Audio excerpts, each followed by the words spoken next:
రజనీకాంత్ హీరోగా లోకేష్ కనగరాజ్ తెరకెక్కిస్తున్న కూలీ సినిమా మీద అంచనాలు ఎలా ఉన్నాయో ప్రత్యేకంగా చెప్పాల్సిన అవసరం లేదు. సినిమాకు తన స్థాయి పెంచుకుంటూ వెళ్తున్న లోకేష్ రజనీతో సినిమా చేస్తున్నాడు అని తెలియగానే అంచనాలు అలా పెరిగిపోయాయి. ఈ సినిమా షూటింగ్ చాలా వేగంగా పూర్తి చేశాడు ఈ దర్శకుడు. అనౌన్స్ చేసిన రోజు నుంచి అంచనాలు నెక్స్ట్ లెవెల్లో ఉండడంతో బిజినెస్ కూడా అదే స్థాయిలో జరుగుతుంది. అన్నింటికీ మించి కూలీ అనే టైటిల్ మొదటి రోజే అనౌన్స్ చేశాడు లోకేష్. ఆ టైటిల్లో కూడా చాలా సౌండింగ్ ఉంది. రజనీకాంత్ లాంటి సూపర్ స్టార్ సినిమాకు కూలీ అనే టైటిల్ పెట్టడంతో ఎక్కడా తెలియని ఒక పాజిటివిటీ బాగా వచ్చేసింది. సినిమా బిజినెస్ కూడా అది బాగా హెల్ప్ అయింది.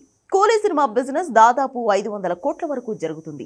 కేవలం రజనీకాంత్ మాత్రమే కాదు, ఇందులో నాగార్జున, అమీర్ ఖాన్, ఉపేంద్ర లాంటి సూపర్ స్టార్స్ కూడా ఉన్నారు. దాంతో అన్ని భాషలలో ఈ సినిమా మీద అంచనాలు పెరిగిపోయాయి. అంతా బానే ఉంది. ఆగస్టు 14న సినిమా భారీ అంచనాల మధ్య విడుదలవుతుంది అనుకుంటున్న సమయంలో కూలీ సినిమాకు అనుకోని షాక్ తగిలింది.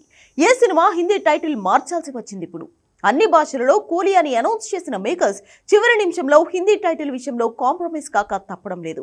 అక్కడ ఈ సినిమాకు మజ్దూర్ అనే టైటిల్ ఫిక్స్ చేశారు. దీని వెనక చాలా పెద్ద కథ ఉంది.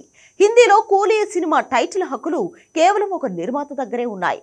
43 సంవత్సరాలుగా ఈ టైటిల్తో హిందీలో సినిమా ఎవ్వరూ చేయలేదు. గోవిందా కూలీ నెంబర్ 1 గా వచ్చాడు. 2020లో వరుణ్ ధావన్ కూడా అదే టైటిల్తో సినిమా చేశాడు. కానీ కూలీ అనే టైటిల్ మాత్రం ఎవ్వరూ వాడుకోలేకపోయారు. దానికి కారణం 1983లో వచ్చిన అమితాబ్ బచ్చన్ సినిమా. ఈ సినిమా నిర్మాత కేతన్ దేశాయ్ కూలీ టైటిల్ హక్కులు ఇంకా తన దగ్గర పెట్టుకున్నాడు. మధ్యలో ఎంతమంది వచ్చి అడిగినా కూడా ఆ టైటిల్ హక్కులు ఎవరికీ ఇవ్వలేదు. ఇప్పుడు రజనీకాంత్ సినిమా కూడా ఆయన ఇవ్వను అని చెప్పడంతో టైటిల్ మార్చక తప్పలేదు. కూలీ ప్లేస్ లో మజ్దూర్ అని పేరు ఖరారు చేశారు దర్శక నిర్మాతలు. దీనికి అంత పవర్ఫుల్ సౌండింగ్ లేదు అని తెలిసినా కూడా వాళ్ళ చేతుల్లో కూడా ఏమీ లేదు. చివరి నిమిషంలో టైటిల్ హక్కుల కోసం చాలా ప్రయత్నించారు. కానీ అక్కడి నుంచి నెగిటివ్ రిజల్ట్ రావడంతో వాళ్ళు కూడా కాంప్రమైజ్ కావడం తప్ప చేసేదేమీ లేకపోయింది. రజనీకాంత్ ఇమేజ్ కూడా ఆయనకు కూలీ టైటిల్ తీసుకురాలేకపోయింది. ఆగస్టు 14న మజ్దూర్ అనే పేరుతోనే హిందీలో కూలీ సినిమా విడుదల కానుంది.